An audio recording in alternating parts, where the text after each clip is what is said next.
Olá, pessoal, de volta com o Semicast. Ricardo, como é que você está, Ricardo? Tudo em paz, Carlos. Tudo em paz? Tudo bem. Ricardo, aqui a gente traz uma pessoa especial, ex-deputada federal, atualmente no governo federal. Ex-vereadora de Maceió. Ex-vereador de Maceió, Uhum. numa Câmara que você citou um programa. Uma Câmara que atuava e que era vista, né, pela população. Me lembro da citação.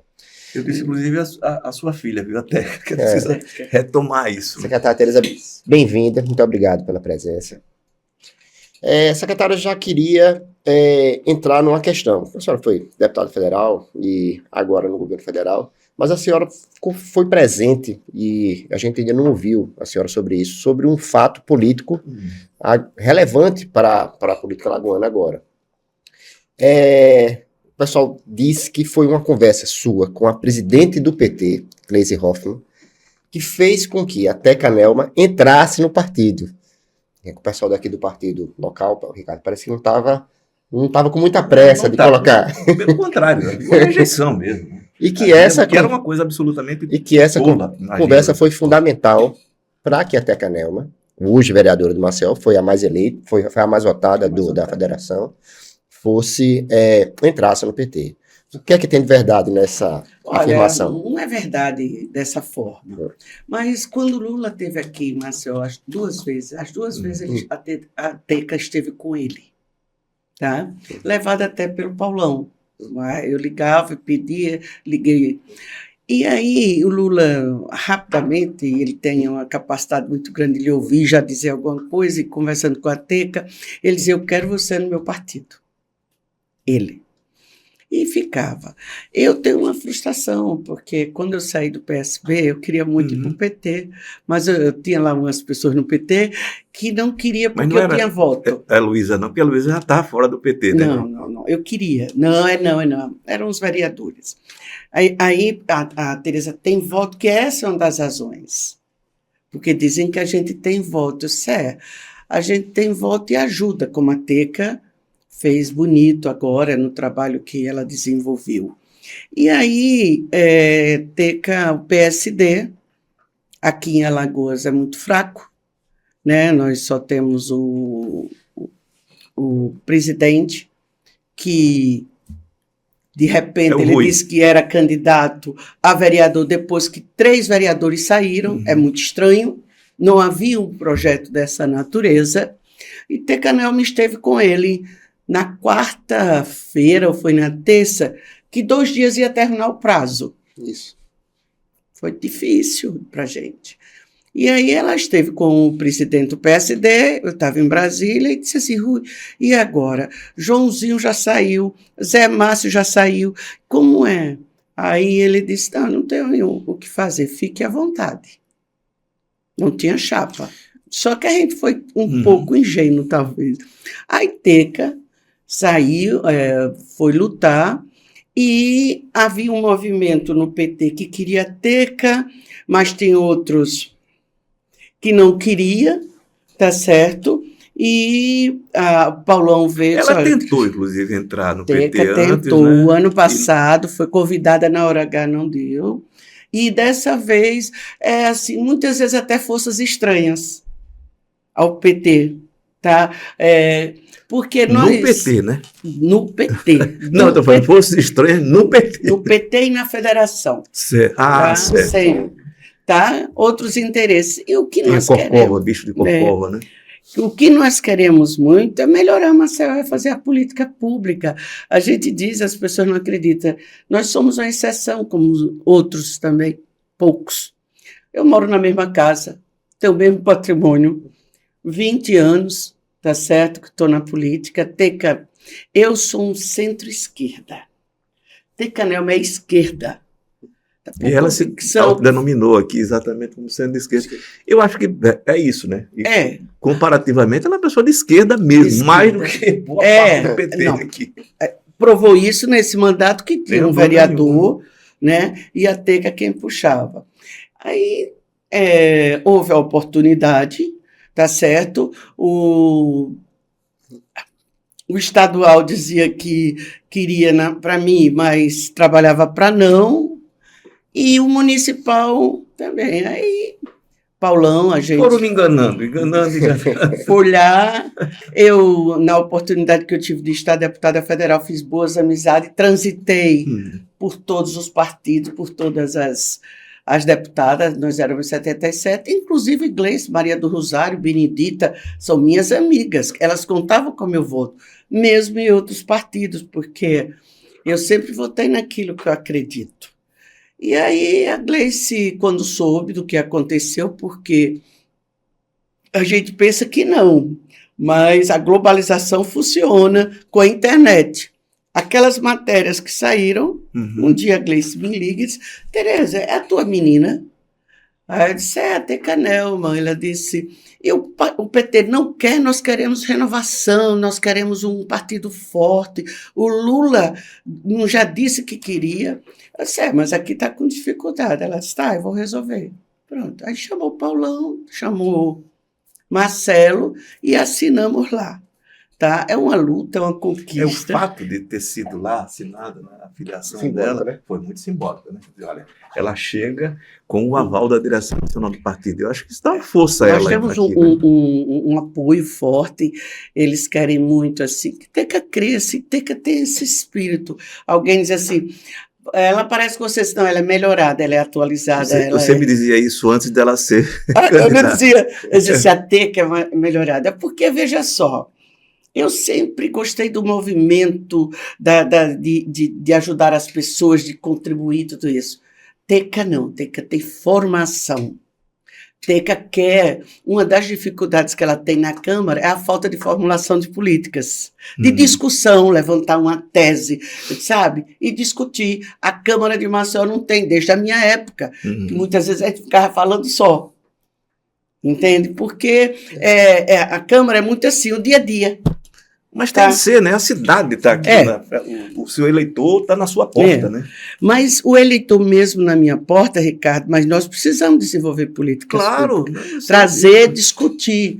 E você teve uma coragem muito grande, sozinha, praticamente, enfrentar 24 vereadores, 3 vereadoras, assim, o total eram 25 e menos ela 24, não é fácil. Ela é uma jovem, ela tinha 21 anos quando entrou, ela deve ter contado aqui como ela era tratada, tá? Eu espero que agora eles respeitem mais, tá certo? E veja que ela está para contribuir. A gente faz uma política, Ricardo, difícil para o nosso Estado, porque aqui tem os grupos, né? E o grupo é da Teca, o grupo é da Tereza Nelma, tá entendendo? É nosso. Entende? A gente não tem a dependência. A gente corre atrás. Você sabe que eu vivo buscando, fazendo, tá? E aí, Teca foi assim maravilhoso a votação dela. A votação dela foi muito boa, foi muito trabalho, certo? E valeu a pena. Deixa eu me perguntar, você falou sobre a história da presença das mulheres, inclusive da bancada, né, feminina, né, no Congresso Nacional. Como é que você vê esse avanço, esse protagonismo que assumiu a pauta, enfim, ligada às mulheres? Finalmente, né, ainda que os avanços sejam lentos. Como é que você vê isso? Olha, eu sou uma das pessoas, eu defendo muito esse empoderamento, essa participação efetiva da mulher. E sou muito daquele ditado, mulher pode estar onde ela quiser. As barreiras são imensas. A violência política ela é diária. Né? Eu mesmo, quase que todas as mulheres sofrem assim, da gente está falando e eles desligam, sabe? Ou então lá vem mimimi. Ela vai falar, ela vai chorar, ela está nervosa. Isso é o dia a dia. Vocês veem os escândalos, tá certo, no Brasil inteiro. E na Câmara não é muito diferente, não. Há uma união das mulheres de todas as bancadas? Hoje, nós começamos a criar... quando eu cheguei na Câmara, eu me perguntava muito, o que era que eu ia fazer assim? Meu Deus, eu não quero 503, eu sou 512, porque a 503 sou eu. O que eu vou fazer aqui? Aí fui para a Secretaria das Mulheres, já cheguei sendo a primeira coordenadora, e depois eu ganhei como procuradora, né? E o que está hoje sendo executado, a gente semeou, que é montar uma rede com todas as parlamentares do país, entende? A nível de município, a nível de estado e lá também. Então, o nosso olhar, nós crescemos, nós aumentamos. Hoje nós somos 91, 92, mas falta muito ainda. A gente ainda é muito cerceada. Tá? Ninguém respeita cota, né? Inclusive, né? Cota, querem sempre anistia, é um absurdo. Uma certa vez lá, a gente estava numa discussão que eles estavam bem fortes para acabar os 5%. Aí teve um que estava encabeçando, aí chegou para nós e disse assim, olha, eu quero ajudar vocês aqui não querem, vocês são muito complicadas. Sim, mas diga qual é a proposta. Ele disse, a proposta é, a gente tira os 5%, porque os 5% é para capacitação, é para formação. A gente tira os 5%, vocês não querem que a gente alugue, ou que a gente contrate funcionário, a gente vai contratar as mulheres que vocês quiserem. Disse, não é esse o nosso objetivo. Aí foi, não. Guerra, certo? Nós lutamos muito pela reserva de vagas. É o que eu acredito que possa funcionar. Veja, o México é 50-50. Pois perguntando, você acha que é possível aqui? Imagina um escândalo que seria no Congresso Nacional. 50% de vaga para as mulheres no parlamento. É muito complexo a Câmara. Quem já viveu lá, e olha que eu não sou muito de bastidores. Assim. Mas ali é muito a cara do povo brasileiro, né? É preciso entender, né? Ela é muito complexa, e olha que se dizia que no mandato que eu tive, a Câmara a gente ainda conversava. Hoje em dia é insuportável você ficar no plenário. Sabe? Há um radicalismo, há um fanatismo, sabe? E produção. Agora, nós mulheres temos conquistado muitos espaços. Agora precisamos de mais fortalecer e entender. Você, para ser parlamentar, eu fui porque eu quis. Não teve ninguém que dissesse assim, vá que eu lhe dou isso. Eu sempre fui uma pessoa que abriu os espaços. Eu nunca tive a oportunidade, Ricardo, de chegar assim e dizer assim, venha para o meu partido que eu vou lhe ajudar a botar uma liderança. Nunca tive. Nunca. Eu sempre fui buscar. Sempre. Delicadamente chutando a porta. Mais ou menos por aí. Eu quero. Se dissesse assim, eu quero. Sabe? E a gente foi crescendo assim. Entende? Trabalhando dessa forma, a gente foi se fortalecendo mesmo no antagonismo. Né? Eu já tive, Ricardo, parlamentar que disse assim para mim, você só ganhou porque a gente não prestou atenção a você. Parlamentar local, né? Parlamentar da bancada, né? E aí eu fiquei olhando assim, e quando eu fui eleita deputada, não me permitiram nem rádio, nem televisão, nem jornal, porque ia investigar uma pessoa. Era o PSDB na época, né? Era coligação. Coligação. Não existia, quase que o Renato ia ser preso, porque foi no comitê lá para exigir, depois foi lá na agência, que fazia os programas, porque é que eu não aparecia, mas não teve jeito. Me lembro, foi uma briga. Foi uma briga grande e não teve jeito, certo? Então, a gente entra na lei do avulso, a não ser quando que são coisas arranjadas, né? É diferente. Eu sempre construí, tá certo? E isso incomoda o sistema. Existe um sistema instalado, né? Você me permite, lembrando dessa história da bancada feminina, eu recebi pelo menos 2 notas da coordenação nacional da bancada daquele episódio, né? Com o Antônio Albuquerque. Foi muito duro para você. Olha, você sabia que até hoje esse processo não chegou a Brasília? E foi, né? Que absurdo, né? E eu era procuradora na área. Eu acho que ali foi uma violência política, uma coisa sem sentido, Ricardo. Teca lá, a gente, candidata às 2, que a gente já viu que não dá muito certo, porque a gente não tem condições financeiras, nem esses apoiadores, eu não tenho prefeituras que me apoiem, eu tenho as pessoas que eu vou buscar. E aí, Ricardo, aquilo ali traumatizou muito a gente, tá?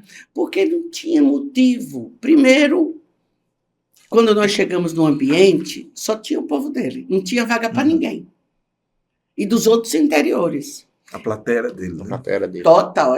O meu povo, ninguém meu entrou. Eu entrei no Apulso, eu e Teca. Entende? E gratuitamente o deputado, que eu até eu cumprimentava, que o Nivaldo, o deputado Nivaldo, meu colega, bom trato, fino trato, conversava, discutia. E, de repente, ele faz aquele absurdo. E quando eu vejo o vídeo, esse vídeo parece uma barata tonta. Todo mundo ficou assustado com aquilo. Ficou. Mas ela teve uma coragem. Você sabe assim, que eu digo que cega a gente. Filha, às vezes, cega a gente, né? Eu aqui, minha filha, não faça isso. Menino, eu não sei, quando eu olhei, ela já estava com o dedo em riste, chamando de mentiroso. Eu quase... Minha filha, não faça isso. Foi quando o filho, o deputado, interveio, sabe? Porque ele conhece. Olha só, uma situação gratuita, sem provocação, até que eu não tinha falado nada do que ele falou. Tá? E eu lutei muito, tem um processo rodando. O silêncio do Rui incomodou? Foi terrível. Foi uma coisa que a mim incomodou, né? Porque, assim, ele como cabeça da chapa ali. Muito difícil. Essas lideranças que são forjadas no estado de Alagoas, que são feitas, lapidadas, né? E cai na graça do gosto das pessoas. Né? Mas uma missão total. Eu não tive apoio do partido. Não. Nos bastidores, sim. Tenha calma, não sei o quê, porque aí tu pode... O tom, eu não tenho medo. Eu disse a ela, ninguém tem medo de você. Para a gente sair dali de dentro foi tão difícil. Porque a gente é da paz. Olha, imprensava a gente assim. E a Teca não queria sair. Disse, vamos, minha filha, vamos lá. Mamãe tá chata, desmaiando aqui. Mamãe não pode fazer isso. Vamos, foi um sufoco muito grande. Eu nunca tive um segurança na minha vida. Primeiro, eu não tenho condições. Não precisa. Nem eu, nem Teca. A gente chega meia-noite em casa, chega 2 horas. A gente não tem isso. Nós somos da paz. Aquelas coisas assim, não, foi muito difícil. A omissão dele, mas sempre, né? Ele é omisso, né? Nas lutas, né? Uma pessoa que não diz nada, né? Eu ainda dei assim uma segunda chance, né? Porque eu incomodava no partido quando nós estávamos e ele era prefeito, e eu sempre fui Rui, acreditando que o senhor era perto, porque Guilherme Palmeira era um homem cumpridor. E um dia disse que assim, que eu não pedia nada para mim.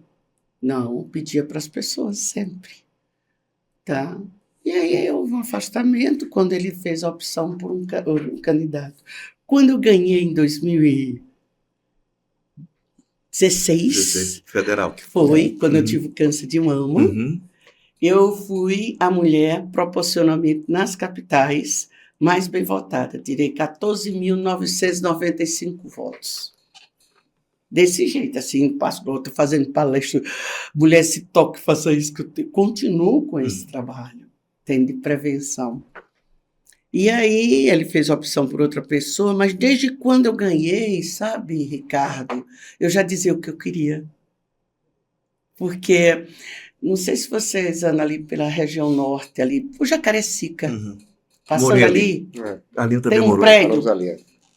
Tem um prédio, está aqui a Associação dos Delegados, aqui tem um espaço, e aqui tem a Associação do Ministério Público, e em frente à Polícia Federal. Tem um prédio que está sendo construído, é nosso, é da Pestalozzi. Quando Geraldo Bulhões era governador, ele me respeitava muito, e eu queria muito ter uma sede da Pestalozzi. E ele me deu aquele terreno em 1994. Eu nunca tive um político de Alagoas que ajudasse a gente a concretizar esse sonho. Nunca. Eu precisei estar deputada federal para ter o prédio já de 4 andares. Sabe? A história da emenda, né? É um centro de reabilitação. E foi muito criticada. Né?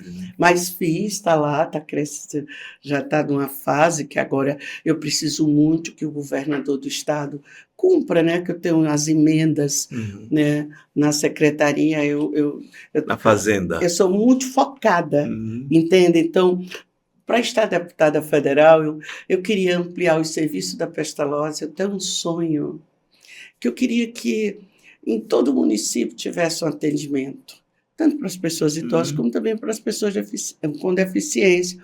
Porque, Ricardo, é um absurdo. Você sai 2 horas de manhã de casa, vem para a capital, tem um dia de atendimento, vem num carro que você vai esperar até de noite, entende? E aí eu sempre fiz isso. Hoje a gente tem 14 municípios, ou 13 municípios Pestalozzi. Até 2025 está tudo organizado, porque quando eu perdi a eleição, eu fui arrumar a casa, nós somos responsáveis. E esse bem que nós fazemos é a única instituição que tem uma sala de acolhimento para essas pessoas que vêm do interior.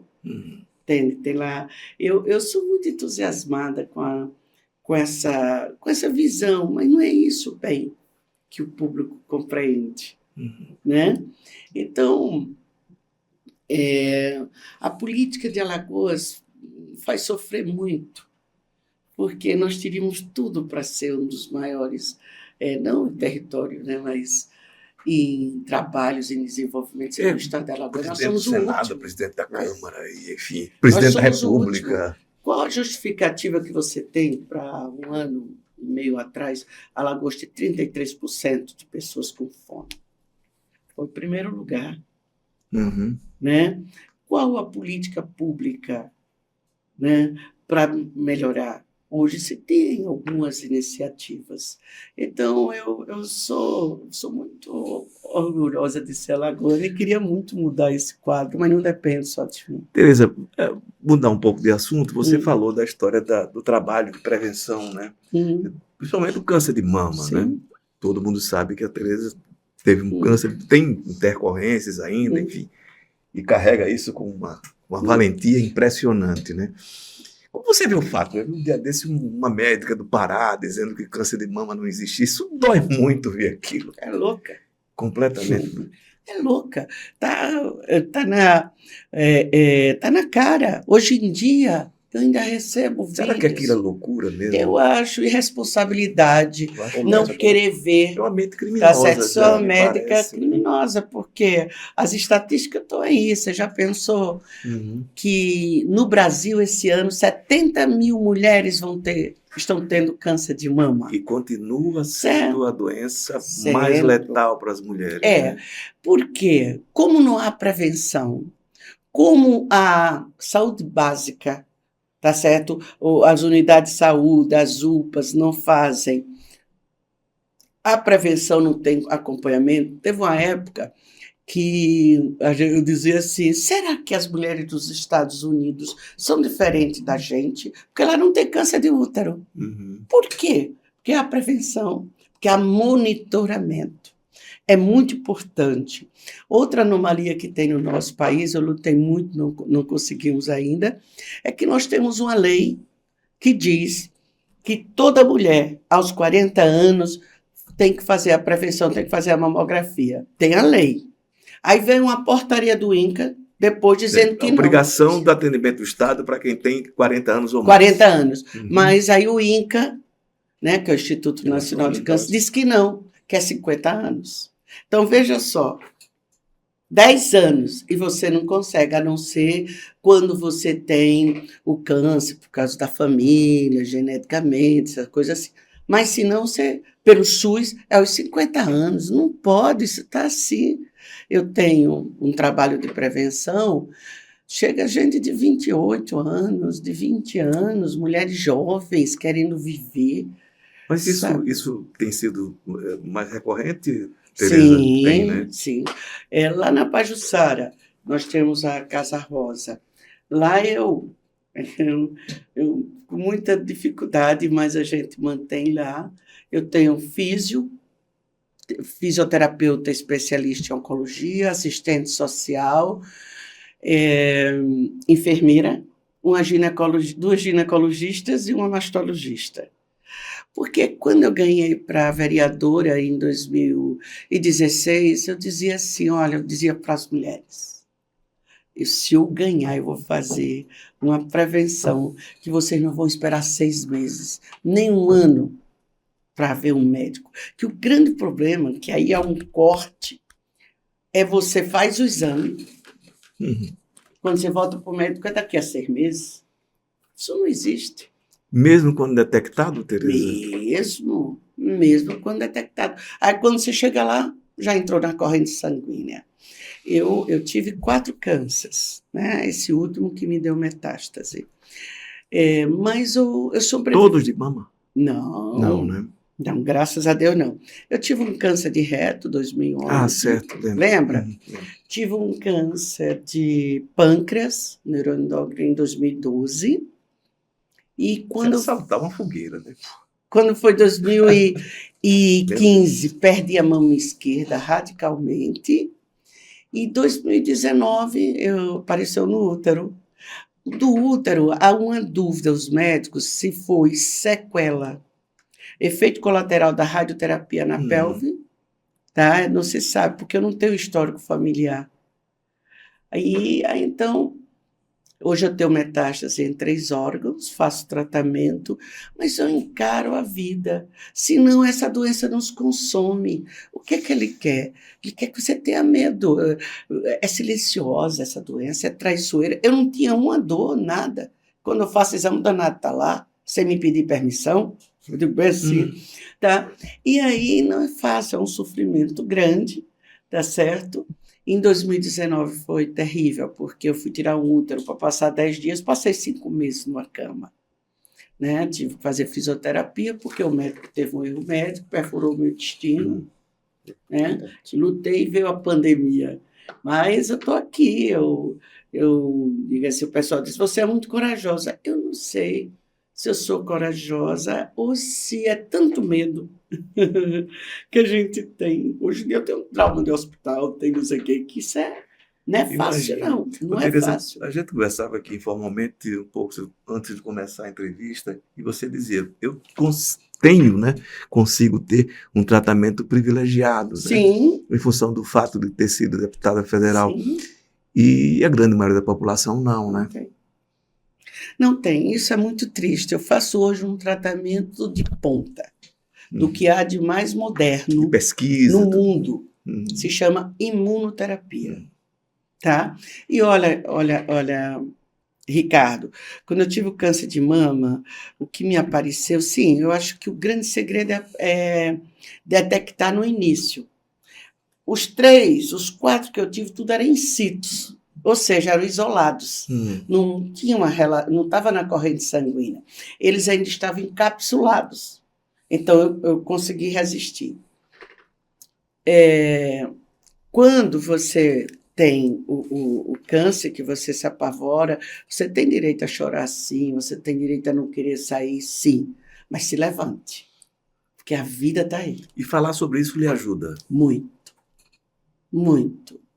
Sabe, eu lá numa parceria com a Avon, eu fiz muitas amizades e a Avon me procurou para que eu apresentasse um projeto que foi aprovado, o projeto da navegação, que é os postos de saúde, tá certo? Detectar o câncer e, através do computador, atender aquela mulher, porque muitas vezes tem lista de espera. Hoje, Alagoas ficou de assinar esse contrato e Arapiraca, mas tem poucos municípios, porque a tecnologia está aí, o teleatendimento, a telemedicina é uma realidade. Sim. Você não pode... Olha, Ricardo, quando eu falei aqui que graças ao plano de saúde, eu sou muito agradecida a Deus, certo? Eu tenho um plano de saúde que cobre, que é da Caixa, que é da Câmara, Caixa Econômica. Eu não preciso ir à justiça. Mas quem não tem condições, luta muito. Aí eu digo, sabe, que é uma incoerência. Você quer viver, você está com aquela doença, mas o outro tem burocracia, essa coisa toda. É muito contraditória a vida. De papel, né?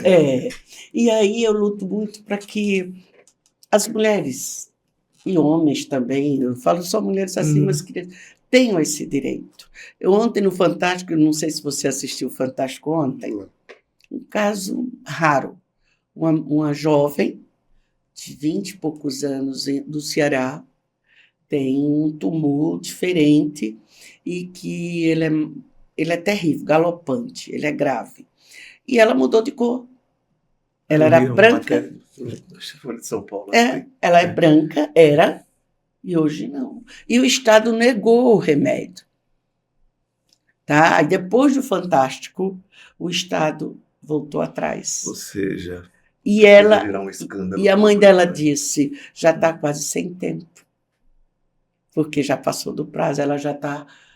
porque esse tumor é tão ruim que já está fechando a traqueia. E se ela tomasse isso há 6 meses, ela poderia viver. Então, a gente vive muito com isso, né? É por isso que eu digo às pessoas que minha luta maior é o direito à vida. Quando deputada, ali o hospital universitário era com cobalto ainda. A radioterapia é queimar você viva. Lutei muito, graças a Deus nós conseguimos um acelerador linear, igualzinho o que tem nos melhores hospitais. Lembro, isso foi bem destacado isso. São lutas, sabe? Mas é uma luta do olhar humano, entende? Que é necessário você ver isso.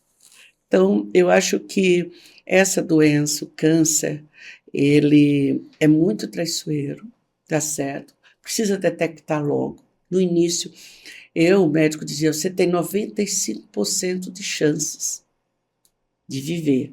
Curar é uma cura sob controle. A vida toda. Se eu não fizer exames, Ave Maria Jesus, a gente chega lá e não tem mais jeito, que é o grande problema.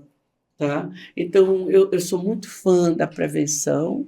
Eu faço um trabalho aqui em Maceió e Alagoas, o carro, a gente com muita dificuldade, mas a gente faz a citologia e dá requisição também para mamografia, e eu ainda tenho ousadia de querer fazer monitoramento. E é incrível. As mulheres que daqui 1 ano volte, a gente liga. Umas o marido não deixa, outras não têm condições. Eu já criei até um projeto Transporte pela Vida. Eu tive que suspender depois que eu perdi, que eu não tenho condições. Eu buscava mulheres nos bairros da periferia que tinham câncer, tinham começado o tratamento e tinham deixado, porque quando a gente faz químio, a gente precisa de um conforto, precisa de um carro. Ela não tinha nem dinheiro para andar de ônibus e voltar de ônibus depois de químio não é fácil, não. E eu ia buscá-las. Levava para a Santa Casa, para o HU, ficava lá esperando. Lutamos muito para trazer um hospital de amor, né? Foi quando o senador se aproveitou dizendo que foi ele. Eu disse um dia assim... eu tenho muita sorte. Acompanhou. Senador, que a gente tinha tanta esperança, não era, Ricardo? Tanta esperança, que a gente falava, Ricardo, tanta esperança. E um dia eu disse assim, olha, quem tem a dor sou eu. Eu não fiz por causa de política, eu fiz pela necessidade. Na realidade, meu projeto seriam 4 hospitais de amor de prevenção. Um na região do Agreste, outro na região do Sertão, tá? Outro na região da Zona da Mata e outro na região norte. Porque as mulheres, sabe? Eu consegui um e estou para conseguir o segundo. Ainda resquícios de quando deputada, que eu já deixei os equipamentos comprados. Isso é compromisso com a vida. Essa é a política. Eu não sei, se você me perguntar, Tereza, aquele buraco ali, quantos sacos de cimento cabe? Não sei, não. Tereza, não. Agora, se você me disser que alguém está precisando, que está doente, eu sei fazer, eu sei correr atrás. Então, o que eu tenho para mim, eu quero para todos.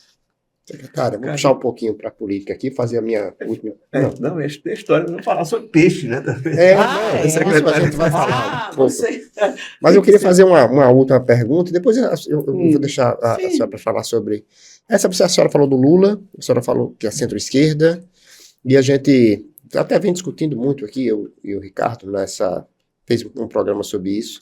O que é que você acha da eleição daqui a 2 anos? Você acha que o Lula será candidato? Você vê alguém da esquerda com possibilidade de ser candidato? Como é que você vê o crescimento da extrema-direita? Você tem esperança? Eu tenho esperança e quase certeza que teremos um Lula de novo. Tomara. Bom, eu tenho esse mesmo sentimento, tá, que vocês têm, porque não é fácil o Lula governar. Eu peço àqueles todos que acreditam. O homem trouxe Bolsa Família, diminuiu o desemprego. A preocupação social dele é incomparável. É grande, eu me identifico muito com isso aí. Mas contraria quem? Os empresários. Contraria quem? Quem tem mais. Né? Então, não é fácil para ele governar, não é um governo de esquerda, é um governo de coalizão. Já falamos muito sobre isso. E ele tem que conversar e aguentar o tranco. Né? Porque são todos os partidos lá, cada um com a sua fatia, tá certo? E ele tem que chegar junto, tem que conversar, senão o Congresso, porque muitas vezes você ganha, mas não leva, né? Ele ganhou, mas o Congresso, ele não é tanto com esse olhar, é muito mais direita e extrema-direita. E muitas vezes... Aproveitar para fazer uma pergunta aqui, eu nunca fiz, enfim, a nenhum parlamentar. O que você acha do papel da Janja ali com o Lula? Eu acho muito importante. Ela tem uma atuação atuante, ela é muito na dela. Ela é socióloga, também, né? Agora ela parte, tá? Ela defende. Hoje é uma pessoa que a gente tem conversas, nós temos debates, ela participa, tá certo? Incomoda muito algumas pessoas. Tá certo? Incomoda muito a direita, porque ela tem conteúdo. Eu acho que, de certa forma, ela protege o Lula de muitos embates. Muito, né? É incrível.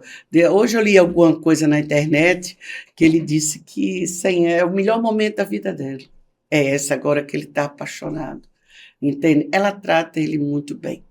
Então, muitas vezes, alguém quer entregar uma encomenda, um presente para ele, ela toma a frente, vai, porque Lula... Quantos anos o Lula tem? 78, né? Lula não está bem. Hoje não está bem, ele está bem. Então, há um cansaço natural, né? Isso. E ele agora levou essa queda que não pode sair, não pode viajar ainda. Pode, já foi liberado hoje. Foi liberado hoje. Foi hoje, porque ele não foi para a COP. 29, porque não podia. Você acha que ele aguenta o Trump e vai ser candidato? Aguenta, ele é homem, é sertanejo. Aguenta o Trump ou aguenta o Trump? Trump ele vai ter que aguentar também. Eu acho que ele aguenta o tranco, tá certo? E a figura do Lula é muito importante. Olha o que ele trouxe para o Brasil. Olha, encontros internacionais, pessoas que a gente nunca pensou. É respeitado. No mundo respeitadíssimo. Todo. Ele não pensa nele. Ele pensa num Brasil mais justo. Ele quer que as pessoas tenham, porque todos têm direito a comer 3 vezes ao dia, no mínimo. E muitos brasileiros e brasileiras não têm nem uma vez por dia. Às vezes a gente vê pessoas dizer assim, olha, eu não comi hoje porque eu tive que dar para o meu filho. E isso não é raro. É o cotidiano. Eu me lembro de uma frase do Darcy Ribeiro. Darcy era muito para fora, né? Então ele tinha... Enfim, ele ia para qualquer embate, né? E numa discussão sobre modernidade no Brasil, modernidade no Brasil é comer todo dia. Mas olha, que frase, uma exatidão, óbvia, né? Social. Pois mas fantástico, né? Tereza, aquicultura, piscicultura. Né? Você hoje é secretária nacional de aquicultura. Eu tenho muito cuidado quando as pessoas... Porque você só diz assim, eu não sou, eu estou. Para não criar aquela história e depois sofrer muito, foi uma descoberta para você. Uma descoberta. E eu pensava que com a minha idade, como é que eu ia aprender uma nova atividade? A gente aprende. Basta querer sentar e estudar e aprender. Eu estou secretária, estou apaixonada, deixei de ser apaixonada pela aquicultura. A aquicultura é uma grande política pública que você tem desde a criação do peixe, dos anfíbios, das algas, né, os moluscos e camarão. E você vê o próprio Lula, ele diz assim... Alimentação mais saudável. Mais saudável, 30%. Ainda, né? Nós... No mundo, sabe qual é a carne que mais vende? Não é o boi, nem o frango, nem a suína, é o peixe. Olha só. E no Brasil, não. O chinês comendo peixe, o chinês, o japonês. Eles praticam. Eu tive a oportunidade de ir ao México para uma reunião com 63 países. A discussão fome. Incrível. Na África, cria peixes. O peixe não chega a 300 gramas. Eles comem. Tá. Mas aí, lá na hora, eu disse, mas não precisa a gente ir à África. Aqui no Brasil, em Roraima, não, a gente está tentando mudar a cultura, que a gente está levando um projeto para lá, eles comem os alevinos. Poxa. É fome. É fome que o mundo tem. Entende? E a palavra hoje que está muito firme é sustentabilidade. De como você pode fazer. Você cria um peixe, você numa caixa d'água, tá? Você coloca uns canos de PVC em cima, você planta hortaliças. E lá eu tive a oportunidade de criar um programa chamado Aquicultura Acessível. O ministro deve estar vindo no início do mês de dezembro, está lá na UFAO, entende? Para as pessoas com deficiência, que também vai servir como terapia. Nós tivemos a oportunidade de lançar esse curso Multiplicadores Aquícolas, porque o Brasil precisa de informação. Tá? E esse curso é completo. Então, entre aspas, tão fácil. Tão fácil. Ele é gratuito. A gente não valoriza tanto, né? É online, é um certificado de curso de extensão da universidade, assinado pela UNB, em parceria com a FAO. E a gente não só fala da cadeia, a gente também... A outra cadeia que é muito importante é a agricultura ornamental. Menino, dá um dinheiro, sabe? É muito bom. Aí a gente coloca também uma parte sobre beneficiamento e qualidade dos produtos, legislação, que ela é importante, e a capacitação e acesso ao crédito. Senão o homem vai... Como é que ele vai sobreviver? Isso é pouco divulgado, não é? Muito pouco divulgado, porque não é prioridade. Não tem valorizado. Ontem eu disse, essa semana eu disse, eu fiz um evento com Minas e Energias, porque a um lado tanto tem os tanques escavados, como tem os tanques redes. E o presidente da República diz assim, que ele não se conforma. Ele mora num país, olha só, 74 reservatórios de água com potencial para desenvolver a aquicultura. Uma área costeira de 8.500 quilômetros. Você tem, ainda mais, é o único país do planeta que tem 12% de água doce. A gente não explora 1% disso. Então, eu digo, olha, o presidente da República teve uma determinação política, recriou o ministério. Agora precisa de investimento. Eu não posso dizer para você, melhore de vida, transforme sua vida, se eu não fizer uma política de fomento, de ajudar. E aí eu consegui uma partezinha, Ricardo. O ministro vai vir para entregar 300 kits de aquicultura. Para quem? Para 300 aquicultores ribeirinhos. Escolhemos 10 cidades de Alagoas. O kit vai ser um aerador, tá certo? Para oxigenar a água, um oxímetro para ver a temperatura da água. Isso já nos corpos d'água que existem, né? Nos corpos d'água, nos tanques escavados ou em caixa d'água. Agora, eu conheci uma experiência muito importante em Poço das Trincheiras. O prefeito de lá tem uma visão de preocupação com seus munícipes. Eu fui lá conhecer, ele está investindo, tá certo, com recursos com muita dificuldade, mas já tem aqui agricultor que já é aquicultor, tá? E ele não tem como pegar na enxada porque está com problema de coluna, ele está sozinho cuidando de 6 tanques. E recirculação de água, e esses 6 tanques não falta peixe. Todo mês ele vende. Imagina, um sertanejo olhar assim e dizer assim, hoje eu sou feliz, eu sou um homem rico. Pago tudo e o meu lucro é R$1.800. Eu nunca ganhei isso na vida. E come bem. E come bem peixe. Então, é muito importante nós falarmos de agricultura.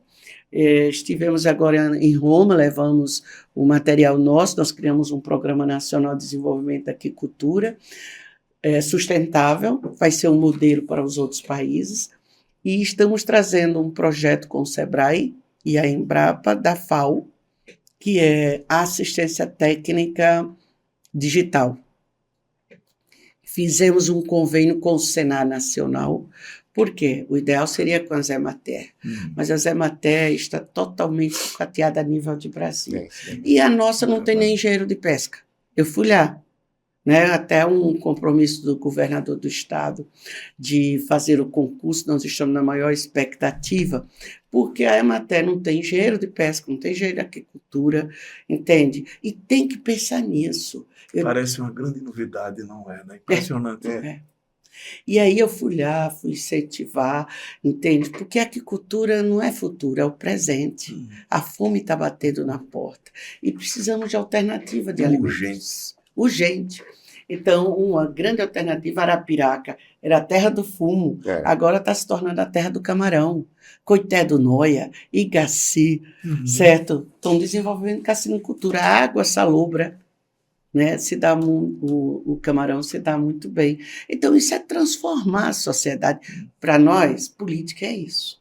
É você transformar, você mudar, não pessoalmente, né? Mas a comunidade que lhe circunda, a sociedade, sabe? Então, eu sou muito entusiasmada. Eu sempre, aquilo que eu me proponho, eu quero fazer e deixar sempre um legado, certo? Eu acho que isso faz uma grande diferença, tá? E quero muito trazer. Eu, assim mesmo, o nosso ministério é um dos mais pobres, recurso deste tamanho, mas ainda trouxe 9 milhões para o estado de Alagoas. Entende? Porque é assim que nós precisamos pensar. Secretária, queria agradecer demais a sua presença. Muito obrigado por tudo. Nada. Ricardo, um abraço. Então, quero fazer uma pergunta. Não, por favor. Desculpe, Você se despediu das urnas, Tereza? Não. Não, né? Não? Não? Não, a atividade continua. Política, tá certo, aprendi muito, aprendendo muito, tá? E nós estamos aí discutindo, conversando. Vai ser candidato em 2026. Estamos nessa construção, Ricardo. Eu, Teca, ou a Teca, mas nós estamos nesse processo. Pelo PSD. Talvez, né? Vamos ver, mas a Apesar, gente... né? Não é fácil, não, porque às vezes a pessoa quer ser assim, diz assim, sabe, Ricardo? Você já sabe, né? Partido é partido, não, mas partido tem que ter uma ética, tem que ter um direcionamento, tem que ter uma fidelidade ao seu estatuto. Mas os estatutos estão onde hoje? Ninguém respeita, não, o estatuto Ninguém partidário. respeita mais. Ele que o diga aí, que é o homem. Mais antigo. Nós somos da mesma idade. Parece não, viu? Nós somos da mesma idade. É isso, Ricardo. Então, Ok, Carlinhos. então queria Vamos agradecer lá. mais uma vez a secretária, Obrigado, agradecer a Tereza. todos. Parabéns aí. Muito obrigado, muita pessoal. Força, sempre. Até a próxima semana. Espalhe essa sua valentia para o mundo. Eu, enquanto respirar, eu quero muito viver e ajudar em novos projetos e trabalhar. Nada de ficar deitado. Eu digo assim, por que eu vou ficar deitado esperando porque eu não tratei? Não, vamos à luta. Isso. Mas é assim a vida. Muito obrigada a vocês Obrigado. dois por essa oportunidade. Grande abraço, pessoal. Valeu.